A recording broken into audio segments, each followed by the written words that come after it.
Welcome to Unit 8, Multisectoral Collaboration and Political Commitment for Malaria Elimination.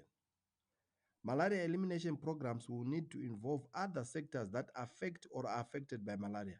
Political commitment to malaria elimination is a fundamental requirement for elimination to be achieved. By the end of this unit, you should be able to explain how sectors outside of health may relate to malaria elimination and prevention of re-establishment.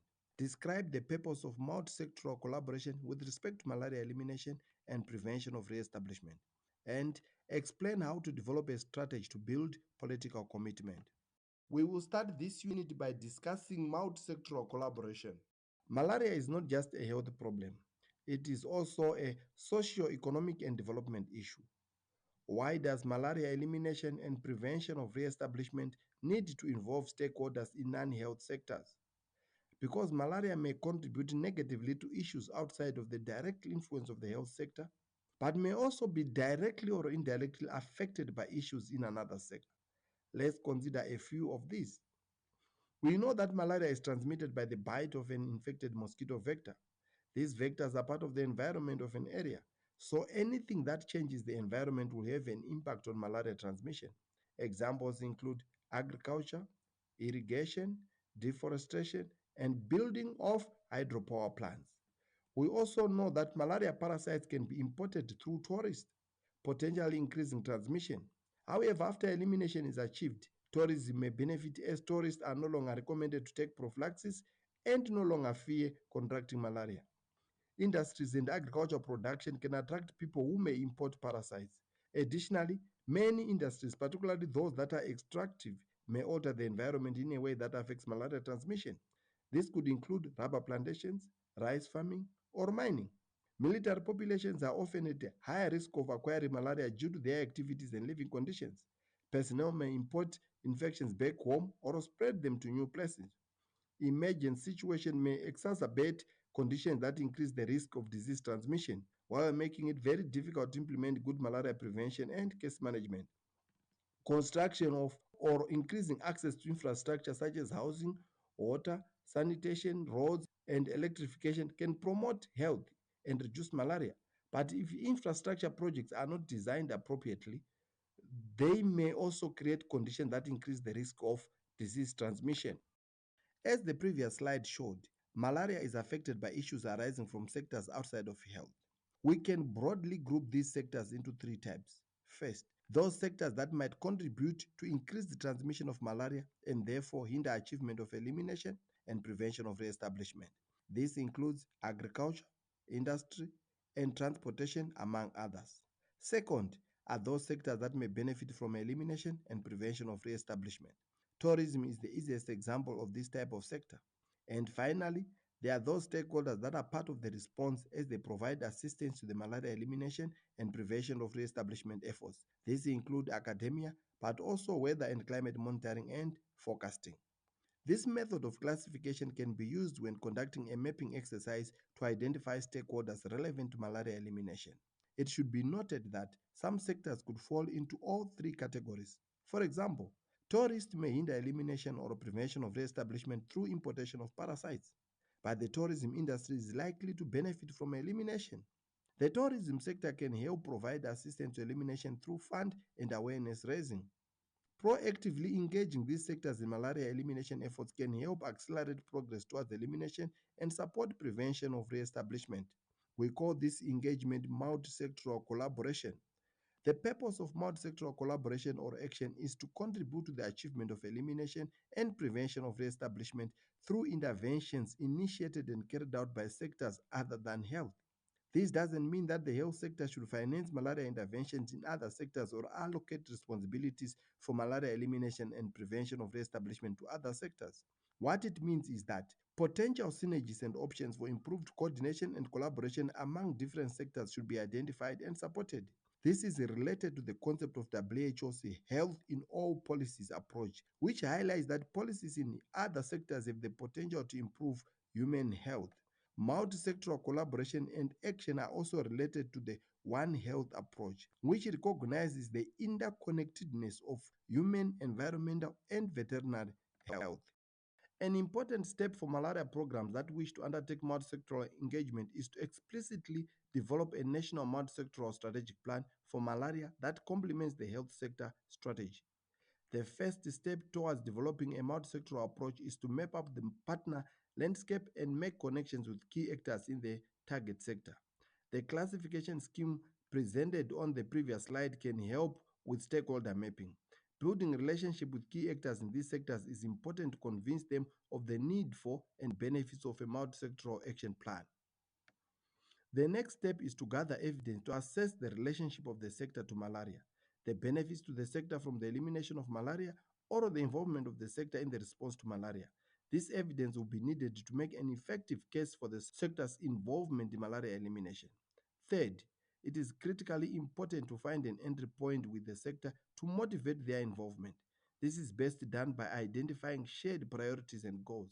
It is important to recognize that the sector may use different metrics and terminology to measure success.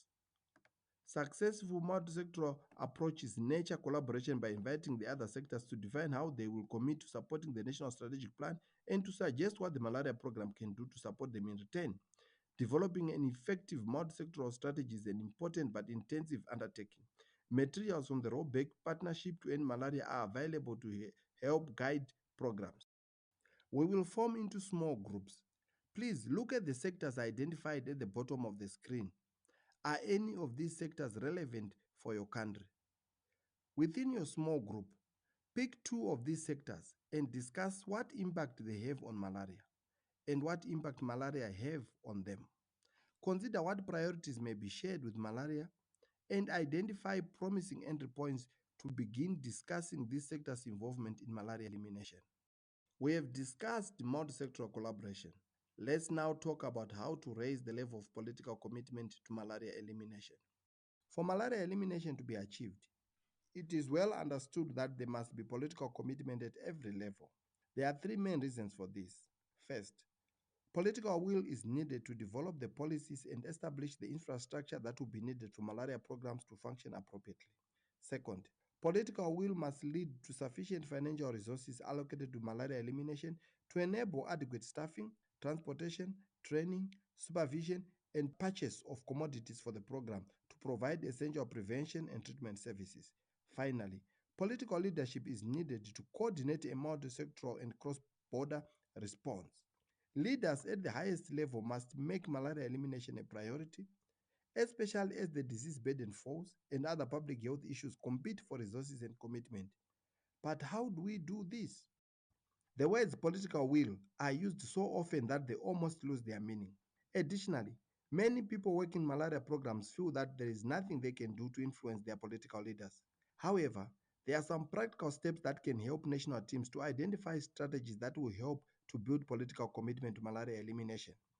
Here are some practical steps that should be followed when developing a plan to increase political commitment to malaria elimination. A. Identify the actors you are trying to influence.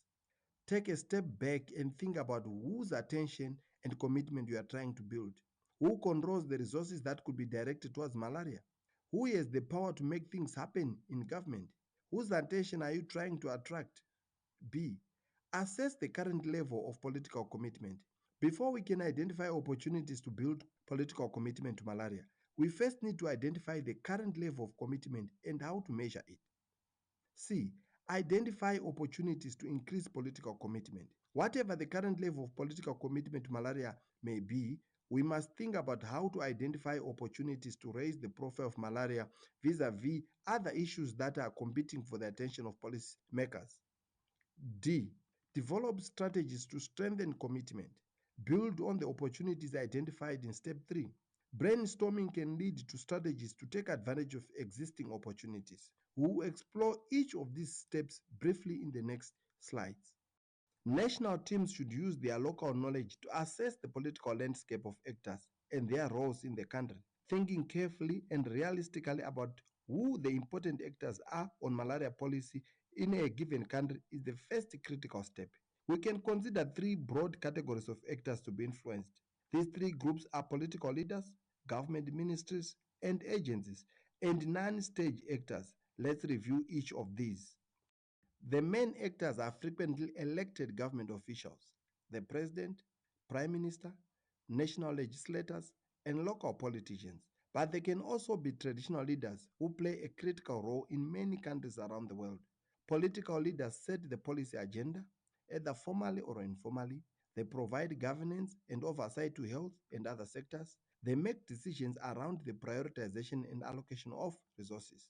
They also, on behalf of their constituents, demand accountability from bureaucrats in government departments and agencies. Political leaders evaluate progress towards goals to reshape public policies. In some countries, members of parliament may be very influential on issue prioritization, while in others, they may generally just rubber stamp the executive's budgets and priorities. However, it is important to focus not only on formal institutional structures, but to think critically and creatively about how things work and how power is exercised, both formally and informally, in a given country. As mentioned above, the role of traditional leaders should be carefully considered.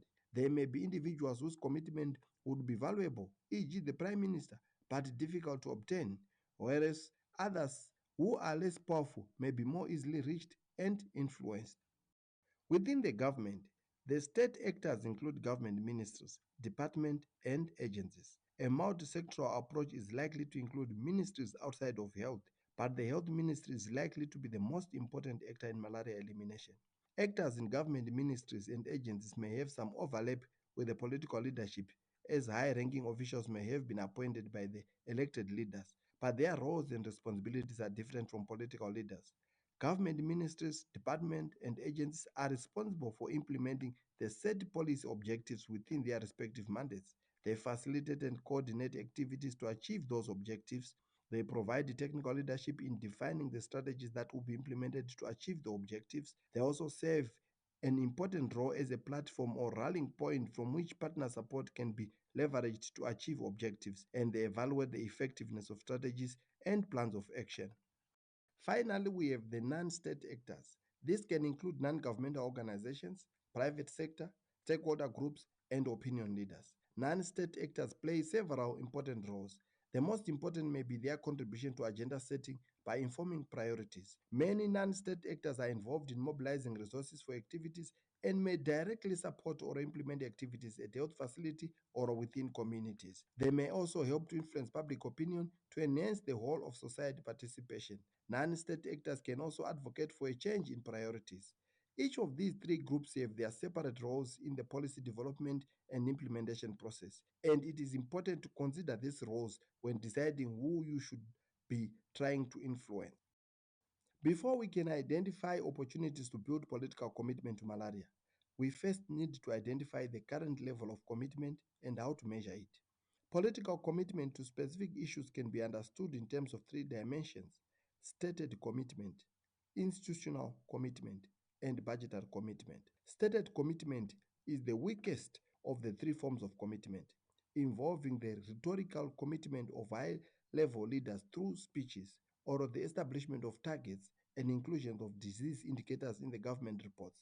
This kind of commitment can be pro forma or it can reflect genuine commitment depending on the nature and frequency of the statements and the position of the individuals making the statement.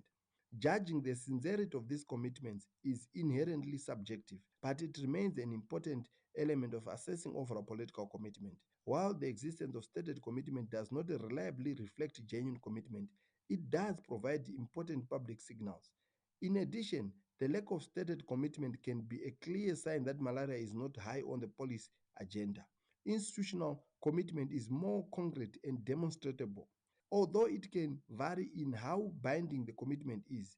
This includes, for example, the establishment of laws and decrees, adherence to international declaration, and publication of national strategy papers. This form also includes institutional actions such as the creation of a secretariat, institution, ministry unit, or a full-time technical team, or the hiring of staff members dedicated to the issue. Well-supported research institutions focused on malaria can also reflect a country's strong institutional commitment to malaria. Budgetary commitment includes the translation of plans into budgets and the provisions of adequate resources to carry out plans, which adds credibility to institutional commitments. A strong budgetary commitment might take the form of a dedicated budget line with planned annual increases or with increases linked to objective measures of the disease. The priority that governments place on taking the necessary steps to obtain these available funds is another indicator of budgetary commitment. Taken together, institutional and budgetary commitment may be considered a substantive commitment to an issue rather than merely a symbolic commitment, such as stated commitment. In thinking about these different dimensions of commitment, it is important to remember that malaria is just one of many issues competing for government attention and resources. This note is also relevant in settings where malaria is under resourced relative to other issues. Otherwise, it would not make sense to advocate for increased political commitment. However, in addition to thinking about the general welfare implications of increased attention to malaria, respondents should also think about where malaria stands relative to other issues and how to navigate the existing environment to recognize opportunities to foster political commitment. Political commitment is influenced by the degree to which key actors take advantage of windows of opportunity to advance their disease areas. Opportunities can emerge from the problem stream, the policy stream, or the political stream, with important implications for political commitment to malaria. Opportunities in the problem stream include those that raise attention and awareness on malaria and its continued burden. This attention may be evoked by noteworthy and highly publicized focusing events. This could be crises, such as an intense epidemic in a previously non-endemic setting, a prolonged stockout of malaria or drugs, or other public events that call attention to the problem. In addition, an opportunity could come from compelling and credible indicators, objective evidence that draws attention to the magnitude and significance of a problem, such as new survey results on progress toward the elimination of malaria. Opportunities in the problem stream can also come from the activities of champions, influential and charismatic figures who help to define an issue. Opportunities in the policy stream emerge in relationship to the prominent policy solutions. The discussion of a new policy option can be a powerful way to raise the issue on the policy agenda. In the malaria world, for example, the development of a new vector control technologies and pharmaceuticals has, at previous points in time, stimulated activity at the global policy level as global authorities seek to disseminate new technologies. These global developments can then create openings in the policy stream at country level. Opportunities in the political stream occur in relationship to regular changes in government, such as election, new government appointments to senior leadership roles, and other major political shifts which open up new possibilities to mobilize and build alliances. Malaria elimination and certification has often been seen as an important political win, which can also reflect well on senior politicians at the global level and create incentives for commitment within countries. Certification of malaria is attractive to politicians and policymakers as a symbol of tangible government success and can be used to leverage political support for malaria. Opportunities for policy change are effectively harnessed only when concerned parties on the ground are ready to act promptly when the moment arises. First, you need to identify a set of opportunities or constraints that you believe you have the greatest possibility of being harnessed or changed. Then you should brainstorm about the strategies that might be useful to take advantage of an existing opportunity or overcome an existing barrier to policy change. You should consider the strategy's potential magnitude of impact on the desired outcome. Is it worth pursuing? If it is worth pursuing, is the strategy feasible? Weighing the feasibility against the likely impact will help you assess which strategies to pursue and identify specific actors to undertake the strategy. Finally, you need to consider the degree of authority, acceptance, and ability required to implement each strategy. Authority refers to the support needed for reform or policy change or to build state capability. For example, is the proposed strategy something that your unity can accomplish on its own, or does the strategy require others to actively do something to make change happen? Authority could be political, legal, organizational, or personal. The more authority required that is outside the direct control of the implementing unit, the harder change could be. Acceptance refers to the extent to which those who will be affected by the reform or policy change are likely to accept the need for change and the implications of change. Those affected by reform include those who stand to benefit as well as those who stand to lose. Some of these actors may be the same as those whose authority is needed, or they may be distinct. The key is to recognize what acceptance exists and what gaps needed to be closed to foster change. Ability focuses on identifying specific actors who will be responsible for implementing the strategy. On the practical side, this requires assessing whether adequate time, money, and skills are available to implement the identified strategy. You may use this space to assess what capabilities exist, and what gaps need to be closed. The feasibility of your proposed strategy increases with greater overlap in authority, acceptance, and ability. Therefore, after examining which actors' authority, acceptance, and ability are required and their overlaps, you are now ready to provide a more informed assessment of the feasibility of the strategy. This conceptual framework brings together all of the steps needed to strengthen political commitment. Ultimately, this effort should lead to an acceleration towards malaria elimination and certification. This framework can be written out as a matrix in a document as a plan to strengthen political will. In the first column, brainstorming can lead to a list of opportunities to increase political commitment. In the second column, strategies to build on those opportunities are identified. The next step is to select the preferred strategies by analyzing who has the authority, what acceptance exists, and who needs to act to implement the strategy. Additionally, the feasibility of the strategy and potential payoff need to be assessed. Once the best strategy is selected, it needs to be put in action to influence political commitment. The ultimate goal, of course, is the acceleration towards elimination, certification, and prevention of re-establishment. Just a few words to mention the importance of advocacy in malaria elimination. Advocacy is defined as the act or process of supporting a cause or proposal. As such, advocates could be considered the last stage of political engagement. For example, once we have identified opportunities to increase political commitment, developed and selected appropriate strategies. These strategies are used to advocate for specific policies, resources, or actions. But advocacy is also an important strategy on its own. Program managers and staff as steward of the malaria elimination program should proactively advocate with all decision makers or influencers to achieve the best outcome possible. This slide highlights four areas where program staff can advocate on behalf of their program. First is to educate policymakers and influencers. Decision makers are not always technical experts and they need to have some concept explained to them. They may need to be educated about the impact that measures may have on malaria, both positive and negative. If there is a threat to the program that is not being dealt with, there is need to explain the potential cost of inaction. The program needs to advocate where there are issues that affect implementation of the program. And when the program staff identify potential windows of opportunities, for example, increased funding, technical support, educational opportunities, they may need to advocate with policymakers to take advantage of those opportunities. Second, there needs to be advocacy around the new developments. Program staff should alert policymakers about emerging threats, such as invasive new mosquito species that could pose a challenge to the achievement of elimination. Program advocates should also alert policymakers when there are new interventions and new policy recommendations so they can be considered for inclusion in the national strategy. Program staff should be able to advocate for options to be considered in the agenda setting process.